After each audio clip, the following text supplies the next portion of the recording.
Materi berikutnya adalah terkait dengan ujian akhir semester UAS Universitas Terbuka. Next, kita lanjutkan saja. Nah, ujian merupakan alat untuk mengukur kemampuan seseorang atau untuk mengevaluasi terhadap mata kuliah. Jadi kompetensi yang akan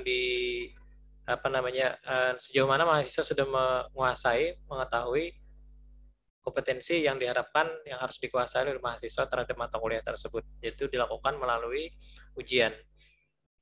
Nah, jadi pelaksanaan ujian ini dimaksudkan mengukur pengetahuan dan kinerja peserta didik, dijadikan sebagai cara menilai pengetahuan yang sudah dikuasai dan keterampilan yang sudah diperoleh oleh mahasiswa. Ini tujuan dari ujian ini. Next. Dan ini akan disesuaikan dengan karakteristik mata kuliahnya. Nah, UAS ini adalah ujian akhir semester, suatu cara untuk menilai pencapaian kompetensi atau hasil belajar mahasiswa pada suatu mata kuliah, dan ujiannya itu untuk mata kuliah yang mendominasi adalah berupa pilihan ganda atau tes objektif atau essay. Jadi ada beberapa mata kuliah nanti ujiannya dilaksanakan secara essay. Kemudian materi UAS itu bersumber dari BMP terhadap konsep-konsep yang ada di buku materi pokok atau modul dengan tujuan pembelajaran dari mata kuliah. Dengan pada intinya untuk mengetahui sejauh mana mahasiswa sudah menguasai. Next. Nah, untuk ujian, skemanya ada beberapa. Yang pertama adalah ujian tatap muka. Jadi nanti mahasiswa akan ada mengikuti ujian tatap muka. Kemudian ada ujian secara online, ujian online mata kuliah. Kemudian ada ujian online TAP. Nah, TAP ini untuk yang mahasiswa sudah mendekati akhir masa studi. Jadi TAP ini di akhir semester biasanya. Jadi di semester 7 atau di semester 8. Nah, kemudian ada ujian UAS THE, yaitu Take Home Exam. Nah, ini ujian di rumah saja. Namun, walaupun ujian di rumah, nanti harus ada ketentuan dan persyaratan yang harus dipenuhi dan diikutin oleh mahasiswa. Next. Jadi nanti tergantung mahasiswa itu ujiannya seperti apa akan diketahui setelah mendapatkan yang namanya adalah kartu peserta ujian. Untuk ujian tentunya ada persyaratan dan tata tertib yang harus dipatuhi mahasiswa. Yang pertama adalah berpakaian sopan. Nah, ini tidak diperbolehkan menggunakan kemeja, misalnya tidak bersepatu dan lain sebagainya. Kemudian membawa pensil 2B, ini untuk ujian yang tatap muka, penghapus rautan, kemudian sorotan pensil, kemudian pulpen, membawa dan meletakkan barang bawaan selain dari keperluan alat tulis dan lainnya, itu semuanya harus disimpan dalam tas dan tasnya ditaruh di depan kelas. Kemudian menggunakan kalkulator, ini kalkulator yang biasa, bukan kalkulator yang lengkap, apalagi menggunakan HP, handphone, dan lain sebagainya, ini sangat dilarang untuk digunakan. Menggunakan kamus juga adalah kamus yang biasa, bukan kamus yang secara yang secara elektronik, itu juga tidak diperbolehkan. Kemudian menggunakan bahan ajar ini juga tidak diperbolehkan, baik yang bahan ajar cetak maupun bahan ajar digital.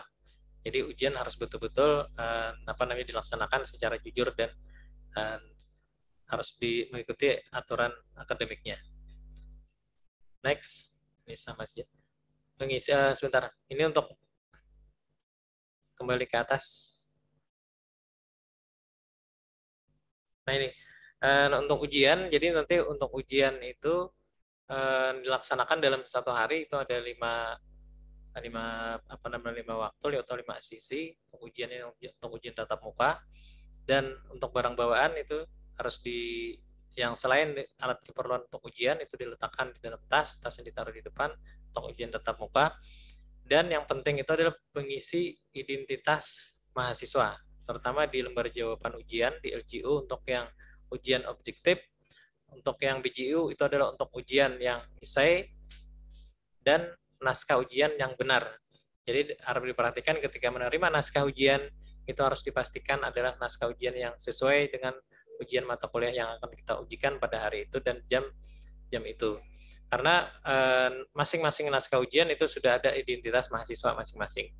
Itu sudah dikasih ada nama dan NIM mahasiswa. Jadi yang dicek itu adalah NIM mahasiswanya. Dan jangan lupa juga untuk menandatangani, karena sering mahasiswa lupa tanda tangan di lembar jawaban ujian, kemudian di daftar hadir, dan tanda tangan ini harus sama dengan tanda tanda tangan di daftar hadir dan di lembar jawaban. Jadi harus sama, tidak boleh berbeda. Maksudnya adalah kalau misalnya tanda tangan harus dua-duanya tanda tangan. Jangan sampai di daftar hadir tanda tangan, kemudian di LGO paraf. Nah, itu nanti akan teridentifikasi sebagai beda tanda tangan. Sehingga akan memperlambat proses pengeluaran nilai. Kemudian menyerahkan lembar jawaban ujian, PJO, dan lain sebagainya apabila sudah selesai kepada pengawas ruang ujian. Meninggalkan ruang ujian setelah selesai mengerjakan ujian, palingan cepat itu 30 menit setelah pelaksanaan ujian. Mentaati tata tertib peserta ujian. Nah, ini harus diikutin, dan ini akan dibacakan kembali setiap pelaksanaan ujian oleh pengawas ruang ujian. Next. Nah, ini akan kami akan kami tempelkan di depan ruangan ujian, sehingga ini juga bisa dibaca oleh mahasiswa dan juga akan dibacakan nanti oleh pengawas ruang ujian. Nah, apabila terjadi pelanggaran terhadap tatib ini, nanti mahasiswa akan mendapatkan sanksi berupa sanksi akademik. Nah, sanksi akademik ini berupa nilai E. Jadi mohon untuk diperhatikan. Next. Nah, yang perlu diperhatikan ketika Bapak dan Ibu teman-teman mahasiswa mengikuti ujian, yang pertama adalah ketelitian, yaitu terkait dengan keterisian, kemudian kebenaran jumlah soal yang sudah dikerjakan. Jadi apabila masih ada waktu untuk dicek kembali sebelum meninggalkan ruangan, apakah semua soal sudah kita jawab atau masih ada hal-hal yang masih tertinggal, sehingga masih kalau ada waktu gunakan waktu sebaik mungkin. Nah, hindari selama UAS dari hal-hal yang menyebabkan Anda gagal atau mendapatkan hukuman. Nah, yang pertama adalah menggunakan jasa orang lain atau menggunakan juki. Nah, kalau ditemukan teman-teman mahasiswa menggunakan juki ini, maka hukumannya adalah semua mata kuliah pada semester itu terkena hukuman dapat E. Jadi, semua mata kuliah tanpa terkecuali pada semester itu. Kemudian yang berikutnya adalah mencontek atau bekerja sama. Nah, ini juga termasuk akan mendapatkan hukuman, termasuk juga memucurkan jawaban soal kepada teman. Hindari penggunaan handphone saat ujian. Nah, ini handphone ini posisinya sekarang sama dengan juki, karena ini bisa digunakan dengan mencari jawaban dan lain sebagainya, sehingga sangat dihindari. Next. Ini bentuk tesnya. Jadi ada bentuk tes objektif, kemudian ada bentuk ujian subjektif atau uraian. Untuk objektif itu berupa pilihan ganda, betul salah, mencontohkan, isian singkat, itu objektif. Kemudian yang subjektif atau uraian berupa uraian terstruktur dan uraian bebas. Next. Untuk ujian lisan ini hanya beberapa mata kuliah, sangat sedikit, di UT tidak banyak. Itu penilaian lisan secara langsung yang akan dilakukan pada saat pelaksanaan.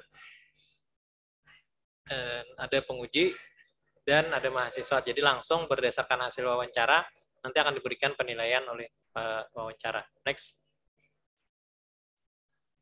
Terima kasih. Nah, itu yang bisa disampaikan. Materinya tadi agak lumayan banyak. Jadi itu yang dapat kami sampaikan. Terima kasih. Kami kembalikan kepada MC. Sebelum kita kembalikan, terima kasih atas perhatian teman-teman mahasiswa. Apabila terdapat kesalahan, kehilapan, dimohon dimaafkan. Kami cukupkan. Kalau ada pertanyaan nanti bisa disampaikan melalui chat room dan lain sebagainya. Terima kasih. Assalamualaikum warahmatullahi wabarakatuh. Waalaikumsalam warahmatullahi wabarakatuh. Waalaikumsalam warahmatullahi wabarakatuh.